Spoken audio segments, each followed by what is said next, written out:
বিছানা থেকে উঠে পা বাড়াতেই ছোঁয়া দেখতে পেল সে একটা অচেনা জায়গায়। পুরো বাসায় সে একা, কেউ নেই। ছোঁয়া বাড়িটাকে দেখতে লাগল। হঠাৎ ছোঁয়ার খুব খারাপ লাগতে শুরু করেছে। শরীরে হাঁটার মতো শক্তিটুকু পাচ্ছে না ছোঁয়া, পাবেই বা কিভাবে? দুদিন ধরে না খাওয়া, আজ নিয়ে 3 দিন হবে।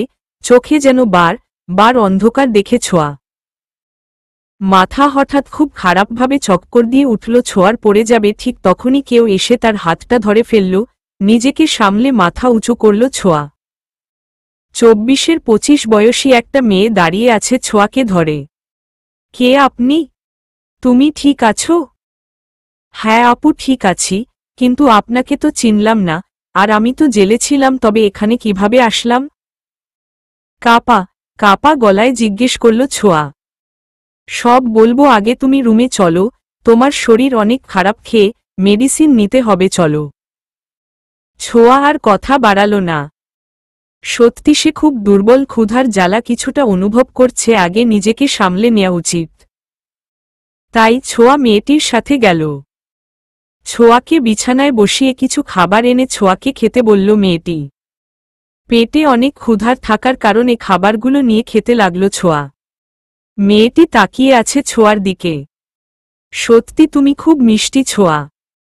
মেয়েটির কথা শুনে খাওয়া বন্ধ করে মেয়েটির দিকে তাকালো ছোঁয়া। আপনি আমার নাম জানলেন কিভাবে?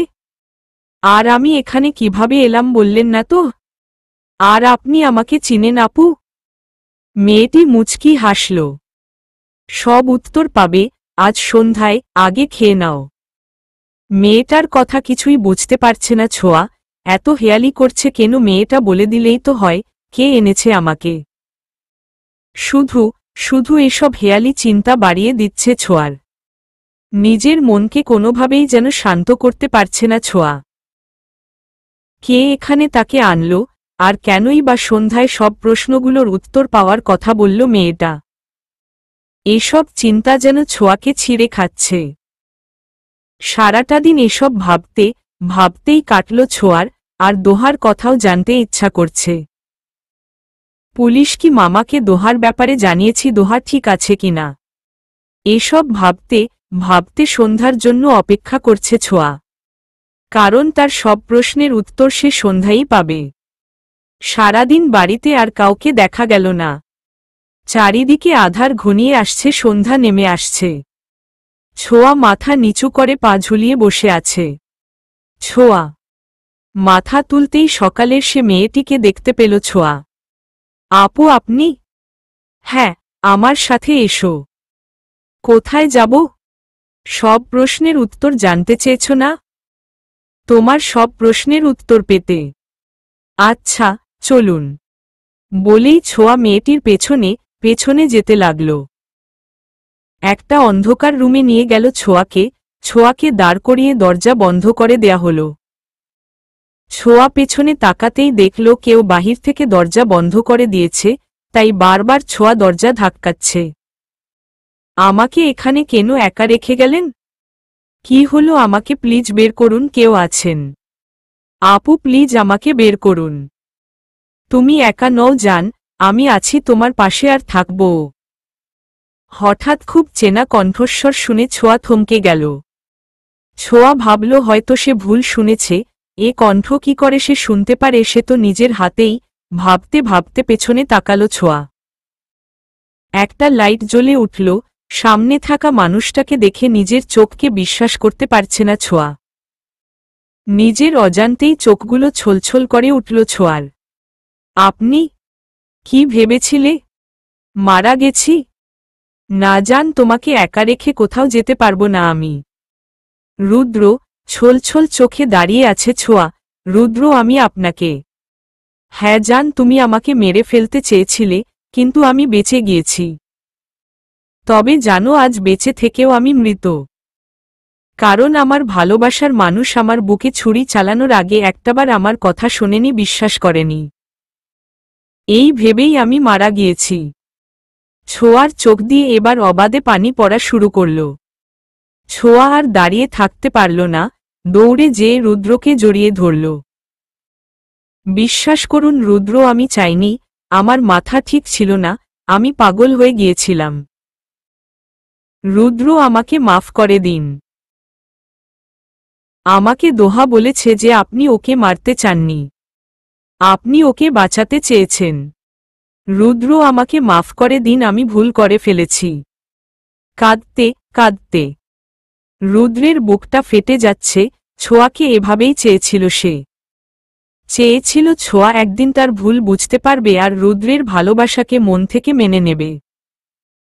আজ ছোঁয়া রুদ্রের বুকে। রুদ্রের খুব ইচ্ছা করছে নিজের প্রেয়সীকে একবার ছুঁয়ে দিতে, একবার আঁকড়ে ধরে চিৎকার করে বলতে যে সে কতটা ভালোবাসে তার প্রেয়সীকে। কিন্তু আজ মনে হচ্ছে রুদ্রের হাত পা কেউ বেঁধে দিয়েছে। রুদ্র পারছে না ছোঁয়াকে আঁকড়ে ধরতে, আবার পারছে না ছোঁয়া আঁকড়ে ধরতে। ছোঁয়া কথা বলে যাচ্ছে, কিন্তু রুদ্র শুদ্ধ হয়ে দাঁড়িয়ে আছে। রুদ্রের এমন শুদ্ধতা দেখে ছোঁয়া রুদ্রের বুকের থেকে মাথা উঠিয়ে রুদ্রের দিকে তাকাল। কি হলো, আমাকে মাফ করবেন না? মৃত মানুষের মাফ করার ক্ষমতা থাকে না ছোঁয়া। আজ আমি বেঁচে থেকেও মৃত, আমার ভালোবাসায় তো কোনো ছলনা ছিল না ছোঁয়া, তবে কেন আমাকে একটু বিশ্বাস করতে পারলে না তুমি? ছোঁয়া অশ্রু চোখে তাকিয়ে আছে রুদ্রের দিকে। জানি উত্তরটা তুমি দিতে পারবে না। রুদ্র আমাকে একবার। আহোহো পেটে হাত দিয়ে ব্যথায় কোকিয়ে উঠল রুদ্র।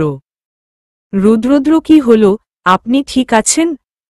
রুদ্রের এমন অবস্থা দেখে ছোঁয়া রুদ্রকে ধরতে যাবে তখনই ডোন্ট টাচ মি ছোঁয়া। ছোঁয়াকে ধাক্কা দিয়ে বলল রুদ্র, আমাকে ছুবে না। তোমার ছোঁয়া পাওয়ার জন্য মৃত্যু মুখোমুখি হয়ে অনেক আকুতি করেছিলাম, তখন তুমি আমাকে নিয়ে উপহাস করেছ, আমার ভালোবাসাকে অসম্মান করেছ, তাই আজ যখন আমি মৃত্যুর মুখ থেকে ফিরেই এসেছি, আজ তোমার কোনো করুণা আমার দরকার নেই। খুব কড়াভাবেই কথাগুলো ছোঁয়াকে বলল রুদ্র। ছোঁয়ার চোখে বাঁধভাঙা জল আজ থামতেই চাচ্ছে না। রোজা, রোজা চিৎকার করে এই নামটা ডাকতে শুরু করল রুদ্র। দরজা খুলেই সে মেয়েটি দৌড়ে এলো জ্ঞান ফেরার পর থেকে যাকে দেখছে ছোঁয়া। রোজা এসেই, কি হয়েছে রুদ্র? আয়ু ওকে? তারপর রুদ্রের এক হাত নিজের কাঁধে নিয়ে বিছানায় শুইয়ে দিল রোজা। ছোঁয়া দাঁড়িয়ে আছে সেখানেই আর তাকিয়ে দেখছে রুদ্র আর রোজাকে। রোজা, ওকে এখানে দাঁড়িয়ে থাকতে না করো, আমি ঘুমাবো। ওকে এখানে দেখতে চাই না, ছোঁয়াকে উদ্দেশ্য করে বলল রুদ্র। ছোঁয়া, তুমি তোমার রুমে যাও, আর তোমার বোন দোহা তোমার মামার কাছে আছে, কাল সেখানে যেতে পারবে তুমি। আপু, আমি থাকি এখানে, রাতে ওনার দেখাশোনা করব। রোজা, আমার কথা শুনতে পাচ্ছ না? আমি আমার রুমে বাড়তি কাউকে চাই না, চিৎকার করে বলল রুদ্র। ছোঁয়া রুদ্রের কথা শুনে থো হয়ে গেল। আজ সে বাড়তি কেউ হয়ে গেল? দুদিন আগেও বউ বউ করে সারাক্ষণ জ্বালাতন করা মানুষটার মুখে এমন কথা আশা করেনি ছোঁয়া। তবে এটা আশা করা উচিত তার, সে যেই অন্যায় করেছে তার কাছে এসব অপমান কিছুই না। ছোঁয়া আর না দাঁড়িয়ে কাঁদতে কাঁদতে অন্য রুমে চলে গেল। এটা কি করলে রুদ্র? কি করব বলো? ও আমাকে ছুরি দিতে আঘাত করেছে, তাতে আমার কষ্ট নেই। ভালোবেসে প্রাণ নিতে চাইলে তো আমি হাসতে হাসতে ওর হাতে মরে যেতাম। কিন্তু এত ভালোবাসার পরও আমাকে বিশ্বাস করতে পারল না ও। তাই এতটুকু শাস্তি যে ওকে পেতেই হবে। অনেকক্ষণ ধরে বিছানার ওপরে শুয়ে শুয়ে কাঁদছে ছোঁয়া। এতদিন কাঁদত রুদ্রের থেকে দূরে যাওয়ার জন্য, আর আজ কাঁদছে রুদ্রকে কাছে না পাওয়ার যন্ত্রণায়। নিজেকে আজ শেষ করে দিতে ইচ্ছা করছে, কিন্তু কেন এমন হচ্ছে জানে না ছোঁয়া। সে তো রুদ্রের থেকে দূরে যেতেই চেয়েছিল, তবে আজ রুদ্র নিজে তাকে দূরে সরিয়ে দিতে চাইলে এত কষ্ট কেন হচ্ছে ছোঁয়ার? কথাগুলো ভাবতেই যেন কান্নার গতিটা দ্বিগুণ হয়ে যাচ্ছে। হঠাৎ কিছু একটা পড়ে যাওয়ার শব্দ শুনে বাহিরে চোখ গেল ছোঁয়ার। রুদ্র পড়ে আছে ফ্লোরে। ছোঁয়া দৌড়ে রুদ্রের কাছে গেল। এ কি, আপনি পড়ে গেলেন কিভাবে? বলেই রুদ্রকে উঠাতে চেষ্টা করতে লাগল ছোঁয়া। ছাড়ো আমাকে, হেল্প লাগবে না তোমার। ছোঁয়া রুদ্রের কোনো কথা না শুনে তাকে ওঠানোর চেষ্টা করছে, আর রুদ্র বার বার বাধা দিচ্ছে। দুজনের জোড়াজড়িতে তাল সামলাতে না পেরে রুদ্রের হাতের টানে ছোঁয়া নিচে পড়ে গেল, আর রুদ্র নিজে উঠতে যেয়ে ছোঁয়ার ওপরে পড়ে গেল। ব্যাপারটা খুব তাড়াতাড়ি ঘটে যাওয়ায় কেউ কিছু বুঝতে পারল না। রুদ্র ছোঁয়ার ওপরে পড়ে আছে, কান্না করার কারণে ছোঁয়ার চোখ লাল হয়ে আছে আর ফুলেও গিয়েছে। রুদ্র তাকিয়ে আছে তার মায়াবতীর দিকে। অনিচ্ছা সত্ত্বেও রুদ্র ছোঁয়ার মুখে পড়ে থাকা কিছু চুল সরিয়ে দিল। রুদ্রের প্রতিটা নিঃশ্বাস ছোঁয়ার মুখে পড়ছে, তবে আজ এসবের মাঝে ছোঁয়া ভালোবালাগা অনুভূতি খুঁজে পাচ্ছে। রুদ্র ছোঁয়ার ঠোঁটের কাছে এগোতেই ছোঁয়া চোখ বন্ধ করে ফেলল। রুদ্র ছোঁয়ার ঠোঁটের খুব কাছে অগ্রসর হচ্ছে, আর ছোঁয়ার নিঃশ্বাস ভারী হয়ে আসছে। ঠিক তখনই রুদ্রের মনে পড়ল দুদিন আগে ঘটে যাওয়া ঘটনার কথা। সে ছোঁয়া এক ঝটকানি দিয়ে সরিয়ে দিল। তুমি আমাকে কেন ফেলে দিলে? কি ভেবেছ তোমার এই শরীর দেখিয়ে আমাকে আবার মাতাল করবে? অনেক রেগে ছোঁয়াকে বলল রুদ্র। আর ছোঁয়া তাকিয়ে আছে রুদ্রের দিকে। সে বুঝতে পারছে কতটা অন্যায় করেছে সে। ছোঁয়া আজ নিজের করা ভুলগুলো বুঝতে পারছে, কিন্তু সে ভাবতে পারেনি রুদ্র এতটা কড়াভাবে কথাগুলো তাকে বলতে পারবে। কি হলো আমার মুখের দিকে তাকিয়ে কি ভাবছ? রুদ্র প্লিজ আমার কথা শুনুন, আপনি অসুস্থ। অসুস্থ মাই ফুট, তাতে তোমার কি? আমার এই অবস্থার কারণ কে বলো? নিজেই আমার এই অবস্থার কারণ আবার এখন আমাকে দয়া দেখাচ্ছ কেন? রুদ্র হেলতে দুলতে কথাগুলো বলছে, দাঁড়ানোর শক্তিটুকু যেন হারিয়ে ফেলেছে।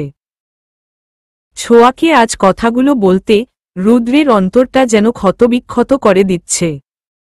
খুব কষ্ট হচ্ছে রুদ্রর, কিন্তু ছোঁয়া যে কষ্ট তাকে দিয়েছে তার কাছে এত খুব সামান্য। আপনার যত খারাপভাবে আমাকে অপমান করতে ইচ্ছা করে আপনি করুন, কিন্তু প্লিজ আগে সুস্থ হয়ে নিন। এতক্ষণে রুদ্রের চেঁচামেচিতে রোজা জেগে গিয়েছি। আরে রুদ্র, কি হয়েছে? তুমি এখানে কেন? আমার রুমে পানি ছিল না রোজা, তাই নিতে এসেছিলাম, তারপর পড়ে গিয়েছি। রুদ্র: আচ্ছা চলো তোমাকে রুমে দিয়ে আসি। হ্যাঁ চলো। না আপু, আপনাকে নিয়ে যেতে হবে না, আমি ওনার ওয়াইফ, আমি ওনাকে রুমে নিয়ে যাচ্ছি, আপনি আপনার রুমে যান। নিজেকে শক্ত করেই কথাগুলো বলল ছোঁয়া। আমি বলেছি আপনি চুপ করুন, আপনার মতামত শুনতে চাইনি কেউ। রুদ্র কিছু বলতে যাবে তখনই বলে উঠল ছোঁয়া, আপু আপনি প্লিজ যান। রোজা চলে গেল। ছোঁয়া জোর করে রুদ্রকে নিয়ে রুমে গেল, বারবার রুদ্র বাধা দিচ্ছিল, কিন্তু ছোঁয়া তার বাধার কোনো তোয়াক্কা করল না। রুদ্র তাকিয়ে আছে ছোঁয়ার দিকে। দুদিন আগেও যে তাকে দু চোখে দেখতে পারত না, আজ সেই তার ওপরে জোর করে অধিকার খাটাচ্ছে। আসলে মনে মনে এটাই তো চেয়েছিল রুদ্র। নিজের মাঝে এক আলাদা ভালোলাগা কাজ করছে রুদ্রর। ভুলে যেতে ইচ্ছা করছে ছোঁয়ার দেয়া ক্ষতের কথা। রুদ্রকে শুয়ে কি জানো বলছিলেন? আমি আমার শরীর দেখিয়ে আপনাকে গোলাতে চাচ্ছি, তাই না? স্বামীকে ছাড়া কাকে দেখাবো? আপনি কি চান আমি পরপুরুষকে যে শরীর দেখাই? রুদ্রের মুখের কাছে মুখ নিয়ে কথাগুলো বলল ছোঁয়া। স্বামী? দুদিন আগে তো আমার থেকে দূরে যেতে চেয়েছিলে। হ্যাঁ চেয়েছিলাম, ভুল করেছি। এখন ভুল বুঝতে পেরেছি। হ্যাঁ ভুল বুঝতে পেরেছ ঠিক, দুদিন পর আবার কেউ এসে আমার নামে কিছু বললে ঠিকই আবার ভুল বুঝে আমাকে মারতে চাইবে। ছোঁয়া মুখে বিষণ্ণতার ছাপ পড়ে গেল। নিজেকে সামলাতে চাইল ছোঁয়া, কিন্তু পারল না। আপনি অসুস্থ, ঘুমান, সুস্থ হয়ে যেই শাস্তি দিবেন তা আমি মাথা পেতে নিব। ছোঁয়া চলে যাবে ঠিক তখনই রুদ্র ছোঁয়ার হাত চেপে ধরল। যদি অসুস্থতার সময় কোনো শাস্তি দিতে চাই?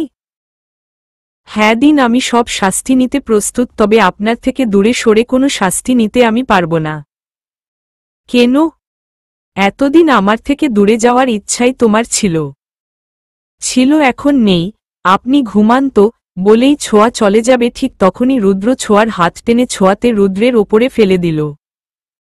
ছোঁয়ার চোখ তো ছানাবড়া। কি করছেন? আপনার পেটে ব্যান্ডের শাস্তি দিচ্ছি, যান। এটা আবার কেমন শাস্তি? এটা হচ্ছে মধুময় শাস্তি। ঘুম হয়েছে, এখন আমাকে ছেড়ে ঘুমান, আপনার ঘুম দরকার। একা ঘুমাবো? রাতে আবার যদি পড়ে যাই?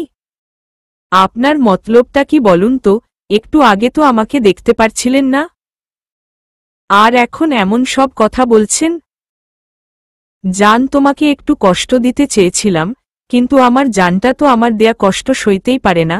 বিছানায় বসে অঝরে চোখের পানি ঝরায়, তাই আর ইচ্ছা করছে না আমার জানের চোখে পানি ঝরাতে। কারণ আমার জান কান্না করলে তার চোখেই শুধু পানি থাকে না, রক্তক্ষরণ হয় আমার এই বুকে। আপনি এত ভালো কেন? ধুর, আমি কই ভালো। শোনো, আমি কিন্তু এমনি এমনি ভালো ব্যবহার করছি না, আমাকে অনেক ভালোবাসতে হবে, আর খুব বিশ্বাস করতে হবে। হুমের পর থেকে অনেক বিশ্বাস করব। আর আর কিছু না, লজ্জা পেয়ে। আচ্ছা আগেন বলেন তো, আমাকে এখানে কিভাবে আনলেন? আর আপনাকে বাঁচালোই বা কে? তারপর রুদ্র বলতে শুরু করল, আমার জান, তুমি আমাকে সেদিন ফেলে আসার 10 মিনিট পরে আমার হালকা জ্ঞান আসে, হয়তো আমার ভালোবাসাকে আল্লাহ আমার থেকে এত তাড়াতাড়ি আলাদা করতে চাইনি, আমার শেষ ইচ্ছা আল্লাহ রেখেছে। আমার যখন হালকা জ্ঞান আসে তখন আমি পকেট থেকে ফোন বের করে রোজাকে ফোন দেই, কারণ রোজা ওই এলাকাতেই থাকে। ও এসে আমাকে দ্রুত হাসপাতালে নিয়ে যায়। অবস্থা বেশি খারাপ হবার আগেই আমার ট্রিটমেন্ট করা হয়, যার ফলে বেঁচে যাই আমি। কিন্তু জ্ঞান ফিরতেই জানতে পারি তোমাকে পুলিশ নিয়ে গিয়েছে। তখন আমার ভেতরটা দুমড়ে মুচড়ে যাচ্ছিল। আমার বউকে এভাবে নিয়ে যাবে আমি মানতে পারছিলাম না, তাই আমি আমার লোকজনকে বলি যে করেই হোক না কেন তোমাকে যেন নিয়ে আসা হয়। তারপর সবাই মিলে সেখানে যাই। আমাকে ডাক্তার ছাড়তে চাইনি, তবুও আমি জোর করেই যাই। যেয়ে দেখি তুমি এক কোণে জ্ঞান হারিয়ে পড়ে আছো। তখন নিজেকে কন্ট্রোল করতে পারছিলাম না, তাই আমি পুলিশকে জানিয়ে দেই তোমার বিরুদ্ধে আমার কোনো অভিযোগ নেই। তারপর জ্ঞান হারানো অবস্থায় তোমায় কোলে করে এই বাসায় নিয়ে আসি, আর এটা রোজার বাসা। ছোঁয়া, তোমাদের অনেক বড় কোনো শত্রু আছে, তাই আমি তোমাকে নিয়ে বাড়ি ফিরিনি। হয়তো সেখানে ফিরলে ওরা এবার তোমার ওপরে হামলা করতে পারে। আর তোমাকে কোলে করে গাড়িতে বসাতেই আমিও জ্ঞান হারিয়ে ফেলি। রোজা তোমাকে বাসায় রেখে আমাকে হাসপাতালে নিয়ে যায়। আজকেও আমাকে ছাড়তে চাইনি, আমি জোর করে বাসায় ট্রিটমেন্টের ব্যবস্থা করেছি। কারণ তোমার থেকে দূরে থাকলে আমি ভালো থাকতে পারবো না। ছোঁয়া চুপ করে রুদ্রের কথা শুনছে। এত কিছুর পরেও নিজের চিন্তা না করে আমার কথা ভাবছিলেন? কি করব বলো? অনেক বছর তোমার থেকে আলাদা ছিলাম, তবে এতটা কষ্ট হয়নি। আজ তোমাকে পেয়ে, তোমাকে ভালোবেসে যদি হারিয়ে ফেলি তবে নিজেও যে বাঁচতে পারতাম না। ছোঁয়া আর কিছু না বলে রুদ্রের বুকে মাথা রাখল, চোখ দিয়ে পড়ছে অনবরত জল। আজ রুদ্রের বুক ভিজে যাচ্ছে ছোঁয়ার চোখের পানিতে। আর রুদ্র যেন পূর্ণতা অনুভব করছে তার বুকে। সকালে পাখির কিচিরমিচির ডাকে ঘুম ভাঙল ছোঁয়ার। রাতে রুদ্রের বুকে কাঁদতে কাঁদিতে কখন ঘুমিয়ে পড়েছে নিজেও জানে না। মাথা উঠাতেই দেখল রুদ্র অঘরে ঘুমাচ্ছে, আস্তে আস্তে উঠতে যাবে তখনই। এই কোথায় যাচ্ছ? আপনি জেগে? হুম। তাহলে ঘুমানোর অভিনয় কেন করছিলেন? আসলে কি জানো, ঘুমন্ত অবস্থায় আমার বউটাকে অনেক সুন্দর লাগে, তাই দেখছিলাম, কিন্তু তোমার ঘুম ভাঙতেই ঘুমানোর অভিনয় করলাম যাতে আমাকে না জাগানোর জন্য তুমি আমার বুকেই শুয়ে থাকো। কিন্তু তুমি করলা তার উল্টো এই উঠে যাচ্ছিলে। হুম, অনেক দেখা হয়েছে এখন, ছাড়ুন, আপনাকে খেয়ে মেডিসিন নিতে হবে, এখন উঠতে দিন। আমার তো মেডিসিন নেওয়া হয়ে গিয়েছে জান। মানে? এই আমার বুকেই আছে আমার মেডিসিন। ছোঁয়া মুচকি হাসল, এই মেডিসিন আবার পরে নিবেন, এখন যেতে দিন প্লিজ।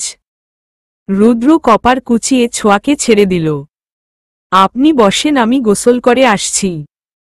এত সকালে গোসল করবা? হুম, লাস্ট দুদিন গোসল করিনি, গা গুলাচ্ছে আমার। আচ্ছা যাও। ছোঁয়া গোসলে ঢুকে গেল আর রুদ্র ফোন বের করে গেম খেলতে লাগল। 20 মিনিট পর ছোঁয়া বের হল, একটা কালো সিল্কের শাড়ি পরে, চুলগুলো ভেজা। সেই কালো শাড়ি যা পরলে ছোঁয়াকে আরো বেশি রূপবতী লাগে।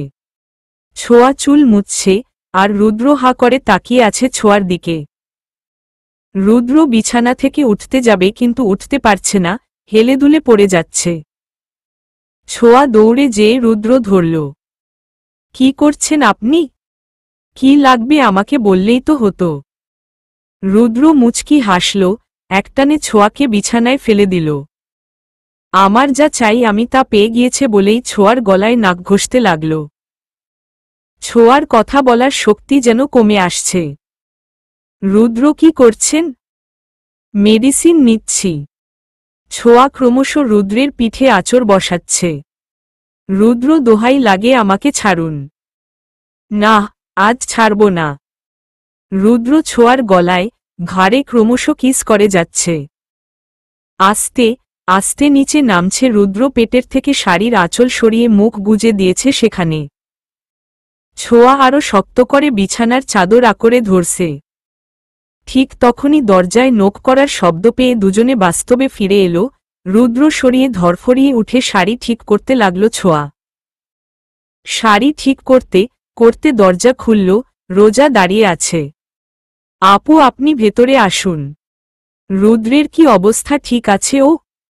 হ্যাঁ ঠিক আছে, খাবার খেয়ে এখনই মেডিসিন নিবে। রোজা দুজনের দিকে তাকিয়ে কিছু একটা ভাবছে, কালকের সাথে আজকের কিছুই মেলাতে পারছে না। কাল তো রুদ্র ছোঁয়াকে দেখতেই পারত না। এক রাতে কি এমন হলো যে এত স্বাভাবিক লাগছে দুজনকে? রোজা আর কিছু বলল না। রুদ্র আমি একটু বের হচ্ছি, তাই বলতে আসলাম। নিজের খেয়াল রেখো। আচ্ছা, সাবধানে যাও। রোজা বেরিয়ে গেছে, আসো বাকি কাজটা করি। দুষ্টুমি হাসি দিয়ে বলল রুদ্র। হুম করবই তো, রান্না করব তারপর খাবো, টাটা। মুখ ভেঙচি দিয়ে বলল ছোঁয়া, তারপর আর না দাঁড়িয়ে রান্নাঘরে চলে গেল। ছোঁয়া রুটি, ভাজি, ডিম যা সে রাঁধতে পারে সব রান্না করে আবার রুদ্রের কাছে গেল। এই চলুন ফ্রেশ হয়ে নিবেন। খাবার রেডি, ফ্রেশ হয়ে খাবেন। তুমি এত আনরোমান্টিক কেন ছোঁয়া? মানে এই কথাটা বললা একটু রোমান্টিক ভাবেও তো বলা যেত তাই না? যেমন ওগো শুনছ খেতে চলো। আমার এত রোমান্টিকের দরকার নেই, আমি আনরোমান্টিকই ভালো আছি। মুখ বাঁকিয়ে। এখন চলুম নয়তো একা একা খেয়ে নিব। হুম। কি মেয়ে রে বাবা, ওকে চলো যাচ্ছি। তারপর ছোঁয়া রুদ্রকে ফ্রেশ করিয়ে বিছানায় বসিয়ে খাবার আনতে চলে গেল। এই নিন আপনার খাবার, খেয়ে নিন। কি মানে কি? খাবার খেতে বলেছি। আমি অসুস্থ। So what? অসুস্থ হলেই তো বেশি বেশি খেতে হবে। মানে আমি অসুস্থ আর আমাকে নিজের হাতে খেতে বলছো? তা এখন কি করতে হবে? আমাকে খাইয়ে দিতে হবে। ইস স্বাদ কত! ওকে যাও, খাইতে দেয়া লাগবে না, আমি খাবো না বলেই রুদ্র শুয়ে পড়ল। এই না না, আমি খাইয়ে দিচ্ছি, প্লিজ উঠুন, আপনাকে মেডিসিনও নিতে হবে। এই তো এখন লাইনে এসেছ। ছোঁয়া রুদ্রের পাশে বসে রুদ্রকে খাইয়ে দিচ্ছে। আর রুদ্রও খাচ্ছে। তুমি খাবে না? হুম খাবো, আপনি আগে খেয়ে নিন। দাও আমার কাছে প্লেটটা দাও, আমি খাইছে দিচ্ছি। তারপর রুদ্র ও ছোঁয়াকে খাইয়ে দিল। ছোঁয়া আমার ল্যাপটপটা দাও, একটু কাজ করব। এখন কাজ করা লাগবে না, রেস্ট নিন। বাহ, আমার বউটা দেখি অনেক কেয়ারিং হয়ে গিয়েছে। আচ্ছা বেশি কাজ করো, বা একটা জরুরি কাজ আছে সেটা করে নেই, প্লিজ ল্যাপটপটা দাও। ছোঁয়া রুদ্রকে ল্যাপটপ এনে দিল। রুদ্র ল্যাপটপে কাজ করছে আর ছোঁয়া আস্তে কতে রুদ্রের কাঁধে মাথা রেখে পাশে বসে আছে। ছোঁয়া। হুম। আমার সব স্বপ্ন মনে হচ্ছে। কেন? এই তুমি আমার কাঁধে মাথা দিয়ে আছো, আমাকে এত কাছে আছো। আমাকে মেনে নিয়েছ। আমি আমার ভুল বুঝতে পেরেছি, আপনি আমাকে মাফ করে দিন প্লিজ। ধুর পাগলি, আমি এসব শুনতে চাই না। তবে কি শুনতে চান? ভালোবাসার কথা শুনতে চাই, নতুন জীবনটা কিভাবে শুরু করব সেই স্বপ্ন বুনতে চাই। ছোঁয়া রুদ্রকে আরো শক্ত করে ধরল। আচ্ছা, আপনি কাল কি যেন বলছিলেন? আমাদের গোপন শত্রু? হ্যাঁ ছোঁয়া, গোপন শত্রু যে তোমার বাবাকে খুন করেছে আর দোহাকে মেরে আমার ওপরে দোষ চাপাতে চেয়েছিল, প্লেন মাফিক কাজটা করেছে আর তুমিও ওদের পাতা ফাঁদেই পা দিয়েছ। কিন্তু কে হতে পারে? আমি জানি না, তুমি চিন্তা করো না, যেই হোক না কেন তাকে আমি খুঁজে বের করবই। ছোঁয়ার কপালে একটা চুমু দিয়ে রুদ্র আবার কাজ করতে শুরু করল। 3-4 দিন এভাবেই কেটে গেল। রুদ্র অনেকটা সুস্থ এখন। রুদ্রের অসুস্থতার জন্য দোহার কাছে যেতে পারেনি ছোঁয়া। ফোনে খোঁজখবর নিয়েছে। আজ রুদ্র একটু সুস্থ, তাই রুদ্র নিজেই ছোঁয়াকে নিয়ে ওর মামাবাড়ি যাচ্ছে। গাড়িতে বসে আছে রুদ্র আর ছোঁয়া। বারবার রুদ্র লুকিং গ্লাস ভেদ করে দেখছে ছোঁয়াকে। ছোঁয়ার কাছে বিষয়টা আজব লাগছে। সারাটা দিন দেখার পরেও এখন আবার লুকিং গ্লাস দিয়ে দেখার কি দরকার বুঝতে পারছে না ছোঁয়া। এই সারাদিন দেখে হয় না? না হয় না, তোমাকে দেখার যে শেষে নেই গো বউ। পরে দেখবেন, মন দিয়ে ড্রাইভ করুন এখন। আমি আমার মন শুধু তোমাকে দিয়েছে, ড্রাইভে মন দেয়া সম্ভব না। আপনিও না, সব সময় মজা। তোমার ব্যাপারে আমি সিরিয়াস, কোনো মজা না। ওকে হয়েছে, এখন ভালো করে ড্রাইভ করুন। কিছুক্ষণ পর রুদ্র আর ছোঁয়া পৌঁছে গেল তাদের মামা বাড়ি। ছোঁয়া সবাইকে আগেই সব বুঝিয়ে বলেছিল, তাই সবাই খুব ভালোভাবেই রুদ্রকে মেনে নিয়েছে। রুদ্র আর ছোঁয়া অনেকটা পথ এসেছে, তাই দুজনেই ক্লান্ত। বিছানায় গা এলিয়ে দুজনই বিশ্রাম নিচ্ছে। এর মাঝেই শুরু হলো তুমুল আকারে বৃষ্টি। ছোঁয়া তো লাফ দিয়ে উঠল বৃষ্টিতে ভেজার জন্য। চলুন না ভিজি। না, এর আগেরবার তোমার জ্বর হয়েছিল। প্লিজ প্লিজ, আমি ভিজব না, ভিজতে দিলে কিন্তু। কিন্তু কি? না ভিজতে দিলে নিজেই একা ভিজব, অনেক ভিজব, যাতে অনেক জ্বর আসে। বুঝেছি, তোমাকে মানানো যাবে না। আচ্ছা চলো। তারপর ছোঁয়া আর রুদ্র দুজনেই ছাদে গেল।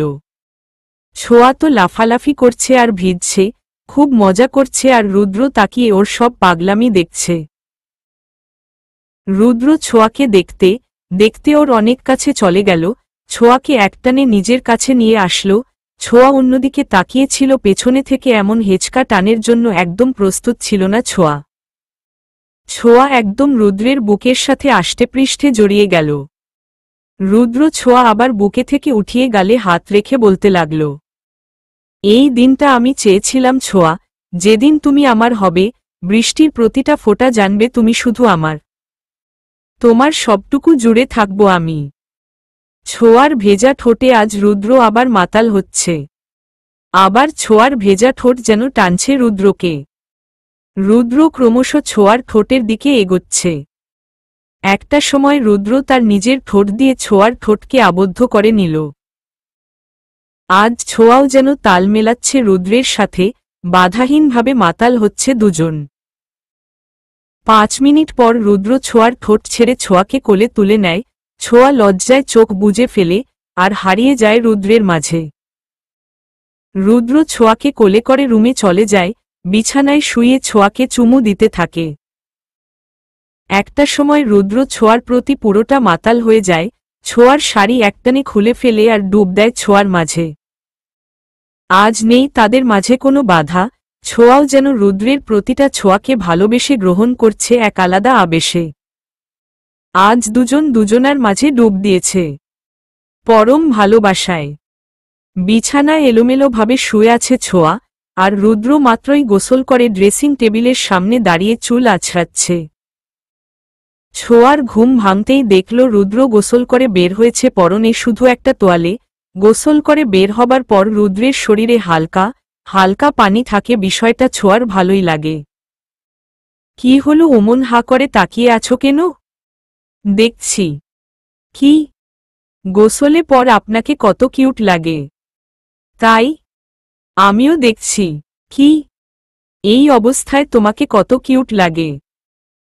মানে? ছোঁয়া নিজের দিকে তাকাতেই দেখল সে শুধু একটা বেডশিট জড়ানো, নিজেকে ভালো করে ঢেকে নেয় ছোঁয়া। আপনি এমন কেন? কেমন আমি? দুষ্টুমি হাসি দিয়ে। লজ্জা নেই, সবসময় লুচু টাইপের কথা বলেন। এবার রুদ্র ড্রেসিং টেবিলের সামনে থেকে সরে এসে সরাসরি ছোঁয়ার খুব কাছে চলে এলো। আর ছোঁয়া চোখ বন্ধ করে ফেলেছে। রুদ্র ছোঁয়ার খুব কাছে এসে কানে কানে বলল, আমি আমার বউয়ের কাছে লুচু টাইপেরই থাকতে চাই। আমার বউয়ের যা লজ্জা তাতে আমি এমন না হলে। ছোঁয়া বড় বড় চোখ করে রুদ্রের দিকে তাকালো। আমাকে উঠতে দিন, অনেক বেলা হয়েছে। ওঠো, আমি কি ধরে রেখেছি নাকি? আমাকে আমার জামা কাপড়গুলো দিন, সেগুলো ছাড়া উঠব কিভাবে? অসহায় ভাবে। কি দরকার এসবের? আমি ছাড়া তো এখাবে কেউ নেই, এভাবেই ওঠো। দোহাই লাগে, আমি পারবো না। কাঁদো কাঁদো হতে। এই আমার বউটা দেখি এখনই কেঁদে দিবে। আচ্ছা, আমি সব এনে দিচ্ছি। তারপর রুদ্র ছোঁয়ার সব জামাকাপড় এনে দিল, আর ছোঁয়া জামাকাপড় পরে গোশকে ঢুকল। গোসল করে এসে দেখল রুদ্র আর দোহা বসে আছে, গল্প করছে। আপনি জানো ভাইয়া কি বলেছে? কি বলেছে? বলেছে আমার খেলার জন্য একটা পুতুল এনে দিবে। ও তাই? জানো আপনি সেই পুতুলটা খেলতে পারবে, কথা বলতে পারবে। বাহ, কথা বলা পুতুল? তা এমন পুতুল কোথায় পাওয়া যায়? ভাইয়া যে বলল এমন পুতুল তুমি এনে দিবা। মানে? প্রশ্নসূচকভাবে ছোঁয়া রুদ্রের দিকে তাকাল। পাশের ঘর থেকে দোহাকে ডাকছে ছোঁয়ার নানু। দোহা সেখানে চলে গেল। আর ছোঁয়া রুদ্রের কাছে এসে আবার জানতে চাইল, কি বলেছেন আপনি ছোঁয়াকে? রুদ্র আস্তে করে ছোঁয়াকে বিছানায় বসালো, ছোঁয়ার ঘাড়ের থেকে চুল সরিয়ে ঘাড়ে মুখ ডুবালো আর বলতে লাগল, আমি আমাদের দুজনের মাঝে থাকা পুতুলের কথা বলেছি। রুদ্রের হাত ছোঁয়ার পেটের দিকে নিয়ে বলল, এই এখানে যে ছোট্ট পুতুলটা আসবে আমি তার কথা বলেছি। দিবে না আমাকে একটা পুতুল? ছোঁয়া লজ্জা কাহিল অবস্থা। আপনি দোহাকে এসব বলছিলেন? না, শুধু বলেছি একটা পুতুল দিব। চলুন, এখন নাস্তা করবে। বলেই ছোঁয়া উঠতে যাবে, রুদ্র আবার ছোঁয়াকে টেনে ধরল। কি হলো বলো না, দিবে না? দিব, এখন চলুন। তারপর রুদ্র ছোঁয়ার কপালে একটা চুমু দিল, আর দুজনে একসাথে নাস্তা খেতে টেবিলে গেল। রুদ্র বাবা, সব তো বুঝলাম, এখন ছোঁয়া আর তুমি কোথায় থাকবে বাকি ভেবেছ? ছোঁয়া আর দোহার পেছনে যে অজানা শত্রুর কথা বললে, এরপর তো ওদের নিরাপদ জায়গায় না রাখলে বড় কোনো বিপদ হতে পারে। ছোঁয়ার মামা? হ্যাঁ মামা। আর ছোঁয়াদের এই শত্রু খুব পুরাতন কেউ। এত বছর হয়তো চুপ ছিল কারণ ছোঁয়া আর দোহা দুজন ছোট ছিল, কিন্তু এখন ওরা চুপ থাকবে না। ছোঁয়া আর দোহার বার ক্ষতি করতে চাইবে। বুবু তুই কি বলিস? ছোঁয়ার মামা? আমি আর কি বলবো ভাই, রুদ্র আর তুই যা ভালো মনে করিস তাই কর। ছোঁয়ার মা? মামা আমি ভাবছিলাম ছোঁয়া, আমি আর দোহা আপাতত রাঙামাটি আমার এক বন্ধুর বাসায় থাকি, এখানে আমি লোক লাগিয়ে দিব ছোঁয়াদের শত্রুদের খোঁজার জন্য। হ্যাঁ বাবা, তুমি যা ভালো বোঝো। তাহলে আমরা আজ বিকেলেই রওনা দিয়ে দেই। হ্যাঁ বাবা, তাই করো, যত তাড়াতাড়ি ওদের সরানো যায়। মানে? রুদ্র? মানে এখান থেকে যত তাড়াতাড়ি সরানো যায় আর কি। মামা। সারাদিন গোজগাজ করে নেয় ছোঁয়া। দুপুর গড়িয়ে বিকেল হয়, এখনই রওনা দিবে তারা। মা সাবধানে থাকিস, দোহার খেয়াল রাখিস। আচ্ছা আম্মু, তুমিও সাবধানে থেকো। রুদ্র বাবা, তোমাকে অনেক ভুল বুঝেছি, আমাদের মাফ করে দিও। না আন্টি, আপনাদের কোনো দোষ ছিল না, সব দোষ আপনাদের সেই গোপন শত্রুর। ওকে আমি দেখে নিব। হয়েছে হয়েছে, এখন দেরি না করে রওনা দাও তোমরা। তারপর সবার থেকে বিদায় নিয়ে ছোঁয়া, দোহা আর রুদ্র রওনা দিল ওরা। 2 ঘন্টা পর তারা একটা বাড়ির সামনে পৌঁছাল। এ কি আমরা রাঙামাটি যাচ্ছি না? না। আপনি না তখন বললেন? বলেছি ছোঁয়া, আমি তোমাকে সব বলবো। আমার ওপরে বিশ্বাস রাখো। আচ্ছা ঠিক আছে। তারপর ছোঁয়া দোহাকে নিয়ে রুদ্র বাড়ির ভেতরে গেল। ভাবি। হুট করে রোদেলা এসে ছোঁয়াকে জড়িয়ে ধরল। দেখি সর, আমার মেয়েটাকে আমাকেও একটু দেখতে দে। ছোঁয়া তো অবাক। রোদেলা, রুদ্রের মা, এসব কি হচ্ছে নিজেও বুঝতে পারছে না। ছোঁয়া আগে রুদ্রের মাকে সালাম করে নিল, আর রুদ্রের মা ছোঁয়ার কপালে একটা চুমু দিল। আগের থেকেও অনেক সুন্দর হয়েছে দেখতে আমার মেয়েটা। উফ মা, ছাড়ো তো, ভাবির সাথে অনেক গল্প আছে। আরে আগে মেয়েটাকে ভেতরে আসতে দে, বলেই ছোঁয়াকে নিয়ে সোফায় বসিয়ে দেয় রুদ্রের মা। মা, তোমার মা কেমন আছে? ভালো আন্টি। এই আন্টি কিসের? হ্যাঁ, আমি কোথায় মেয়ে মেয়ে করছি আর মেয়েই আমাকে এখনো মা বলতে পারল না। আপনি তোমাকে মা বলবে কেন? তুমি তো রুদ্র ভাইয়ার আম্মু। দোহার কথা শুনে সবাই হেসে দিল। এই পাকা মেয়ে, রুদ্র ভাইয়ার মা তোমার ছোঁয়া আপুর ও মা, বুঝলে? এটাকে তো এতক্ষণ খেয়ালই করিনি, বলেই রোদেকা দোহাকে কোলে নিয়ে রুমে চলে গেল। শোন মা, এখন থেকে আমাকে মা বলবি, আন্টি বললে খুব বোকা দিব। আচ্ছা মা, বলেই ছোঁয়া রুদ্রের মাকে জড়িয়ে ধরল। বাহ, মেয়েকে পেয়ে তো আমাকে ভুলেই গেছো মনে হয়, তাই না? না রে বাবা, তোকে ভুলব কেন? কতদিন পরে তোকে দেখছি, আয় আমার কাছে আয়। রুদ্রও মায়ের পাশে বসে মাকে জড়িয়ে ধরল। তোমাদের কথা অনেক মনে পড়তো মা। জানি রে বাবা, কেঁদে দিয়ে। আচ্ছা অনেক হয়েছে কান্নাকাটি, যা তোরা ফ্রেশ হয়ে নে। অনেকটা পথ এসেছিস। সমস্যা নেই মা, ঠিক আছে। ছোঁয়া, না ঠিক নেই, যা মা, ফ্রেশ হয়ে নে। রুদ্র তুইও যা। মায়ের জোড়াজড়িতে ছোঁয়া আর রুদ্র দুজনেই ফ্রেশ হতে চলে গেল। আপনি এখানে আসবেন, আমাকে আগে বলেননি কেন? বললে কি হতো? আসতে না? তা হবে কেন? কারণ আছে তাই বলিনি। এখন কথা বলবা না, আর আমি ক্লান্ত, এখন বউয়ের কোলে শুয়ে একটু বিশ্রাম নিব বলে বিছানায় শুয়ে ছোঁয়ার কোলে মাথা রেখে আর কোমর চেপে ধরে শুয়ে পড়ল রুদ্র। আর ছোঁয়া মাথায় হাত বুলাতে লাগল। রুদ্রর, আপনাকে আমি মাঝে মাঝে একদম বুঝি না। কেন? কেন তা জানি না। এত কিছু জানতে হবে না আমার বউটার। আচ্ছা, বলো। অনেক বড় কোনো বিপদ আসবে না তো? আল্লাহ আছেন, আর আমি বেঁচে থাকতে তোমার আর দোহার কিছু হতে দিব না। রাতে ঘুম ভাঙল রুদ্রের পাশে ছোঁয়াকে না পেয়ে মায়ের রুমে গেল রুদ্র। ছোঁয়া রুদ্রের মায়ের কোলে মাথা রেখে গল্প শুনছে। কি এত গল্প হচ্ছে এখানে? আরে তুই উঠে গেছিস? আয় বাবা, এখানে আয়। এই তোর ছোটবেলার গল্প বলছিলাম।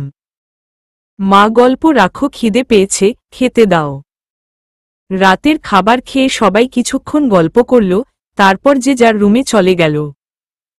ব্যালকনিতে দাঁড়িয়ে আছে ছোঁয়া। আনমনে দেখছে আকাশটাকে। পেছনে থেকে রুদ্র জড়িয়ে ধরল ছোঁয়াকে। কি হয়েছে, মন খারাপ? না, খারাপ না, ঘুম আসছে না। ছোঁয়া, আমি জানি তুমি চিন্তায় আছো, দেখো সব ঠিক হয়ে যাবে। আমি আছি তো। আমি জানি আপনি আছেন। রুদ্র ছোঁয়া তার দিকে ফিরিয়ে কপালে আলতো করে একটা চুমু দিল। দিনগুলো খুব ভালোভাবেই কাটছে তাদের। রোদেলার বাবা চাকরির জন্য অন্য জায়গায় থাকে, তাই রুদ্র ওদের বাড়িতে ছোঁয়াকে নিয়ে থাকতে পারছে, কারণ ছোঁয়ার সেফটি রুদ্রের জন্য অনেক প্রয়োজন। খুনসুটি ভালো লাগা আর ভালোবাসার মাঝে দিনগুলো খুব ভালো লাগছে ছোঁয়ার কাছে। আর রুদ্র তার কাজ করছে ছোঁয়াদের অজানা শত্রুকে খোঁজার আর নিজেকে প্রমাণ করার। কারণ রুদ্রকেও তার বাবার ভুল ভাঙাতে হবে। 2 মাস এভাবেই কেটে গেল। ইদানিং ছোঁয়া খুব অসুস্থ থাকে। রুদ্রের কাজের চাপে ছোঁয়াকে সময় দিতে পারছে না, তাই ছোঁয়ার খুব অভিমান রুদ্রের ওপরে। আলমারি গোছাতে গোছাতে ছোঁয়া মাথাটা ঘুরে যায়। রুদ্র বেডের ওপরে ল্যাপটপ নিয়ে কাজ করছে। রুদ্র খেয়াল করে ছোঁয়াকে। ছোঁয়া পড়ে যাবার আগেই রুদ্র ধরে ফেলে ছোঁয়াকে। কি হয়েছে তোমার, ঠিক আছো তুমি? হ্যাঁ ঠিক আছি, জানি না কয়েকদিন ধরে কি হয়েছে, শরীরটা ভালো লাগছে না। আমাকে আগে বলনি কেন? আপনি এত ব্যস্ত থাকেন তাই আর বলা হয়নি। আম্মু আর রোদেলাকেও তো বলতে পারতে। আসলে এতটুকু কারণে ওদের শুধু শুধু চিন্তায় ফেলতে চাইনি। এতটুকু বিষয়? তোমার আজ কয়েকদিন ধরে এই অবস্থা আর এটা এতটুকু সময়? ঠিক আছি তো এখন। রুদ্র আর কিছু বলল না, ছোঁয়াকে কোলে নিয়ে বিছানায় শুইয়ে দিল। কি হলো, আপনি মুখটা কালো করে রেখেছেন কেন? তুমি বুঝবা না, রেস্ট নাও, বলেই ব্যালকনিতে চলে গেল রুদে। ছোঁয়ার কয়েকদিন ধরে এই অবস্থা, অথচ সেই জানে না কাজকে এতটাই আঁকড়ে ধরেছিল যে ভালোবাসার মানুষটার খেয়াল ও সে ঠিকমতো রাখতে পারেনি। এসব ভাবতে ভাবতেই আনমনে আকাশের দিকে তাকিয়ে আছে রুদ্র। ছোঁয়া আস্তে করে বিছানা থেকে উঠে ব্যালকনিতে গেল। পেছনে থেকে রুদ্রকে জড়িয়ে ধরে। কি হলো আপনার? আমাকে মাফ করে দিও ছোঁয়া। কেন? আমি তোমার ঠিকমতো খেয়াল রাখতে পারিনি, কাজের চাপে তোমার কেয়ার নিতে পারিনি। যদি নিতাম তবে তোমার এই অসুস্থতার কথা আগেই জানতে পারতাম। আপনি কিন্তু একটু বেশিই ভাবছেন। না, আমি খুব কম ভাবছি, তুমি মুখ ফুটে না বললেও আমার তো বুঝে নেওয়া উচিত ছিল, তাই না?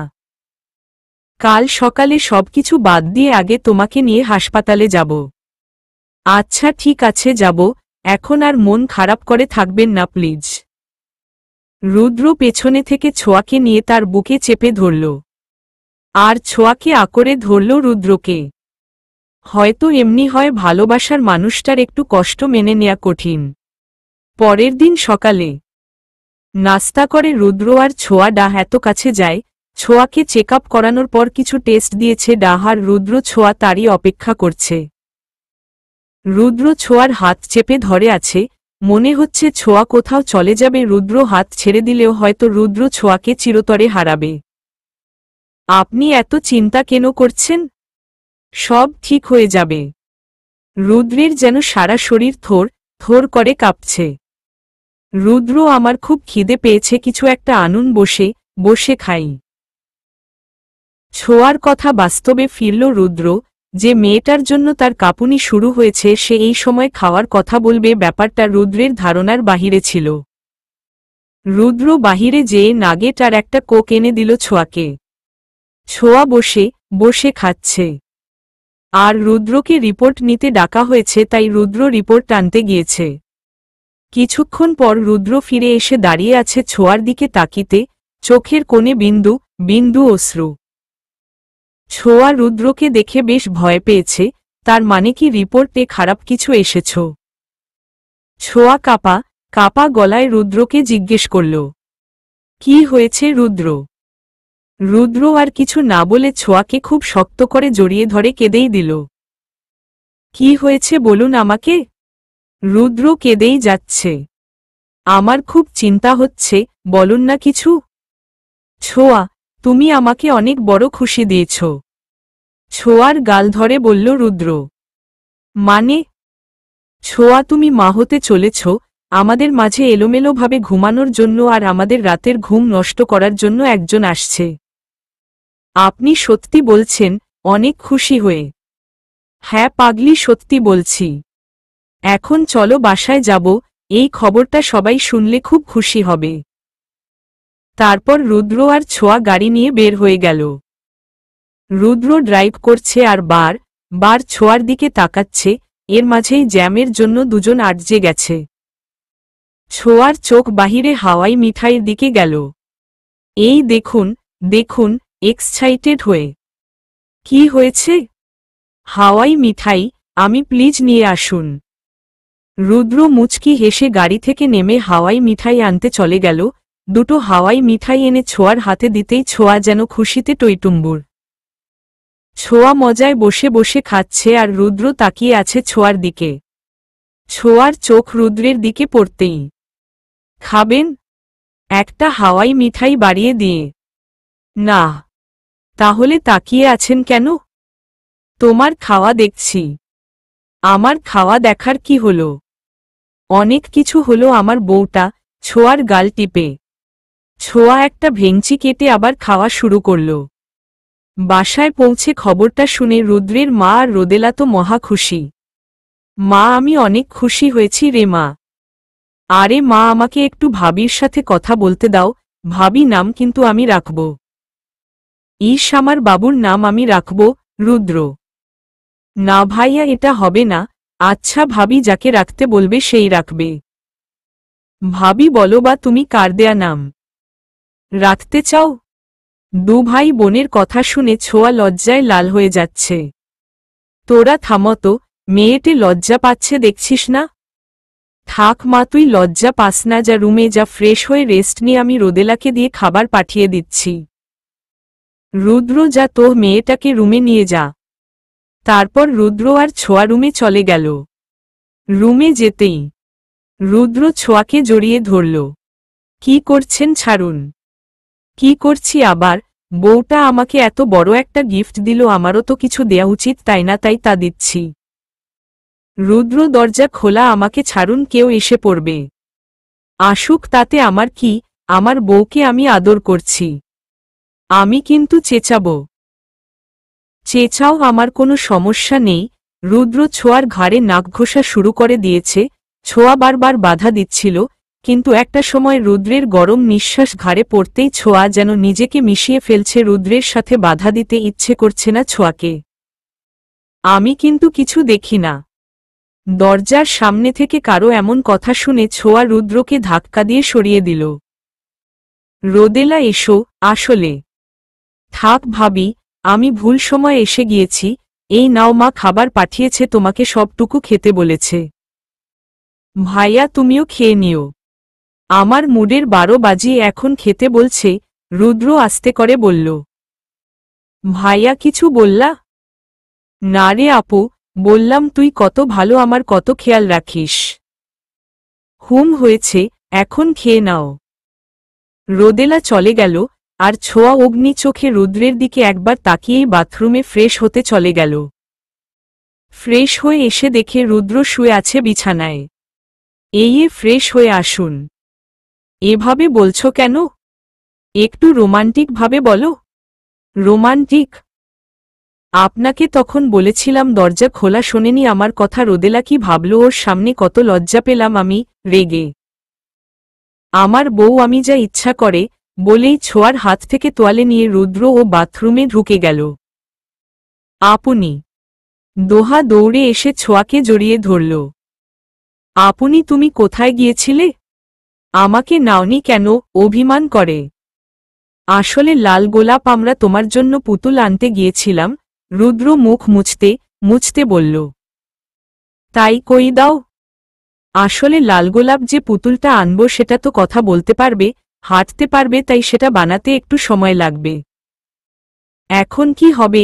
ঠোঁট বাঁকিয়ে দোহা বলল। কি আর হবে, কয়েকদিন অপেক্ষা করতে হবে। তারপর এনে দিবে তো ভাইয়া? দিব লাল গোলাপ।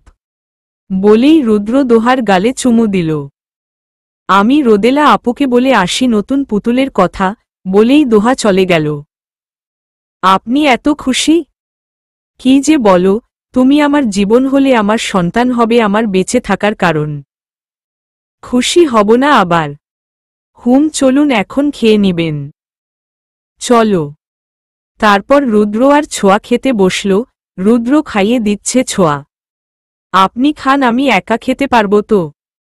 না, এখন থেকে তোমার সব খেয়াল আমি রাখব। তুমি চাইলেও রাখবো আর না চাইলেও। এখন তুমি আর একা নও, আমার ছোট প্রাণটাও আছে। রুদ্র ছোঁয়ার দিকে কিছুক্ষণ তাকিয়ে থেকে রুদ্রের কপালে ভালোবাসার পরশ এঁকে দিল। চলবে।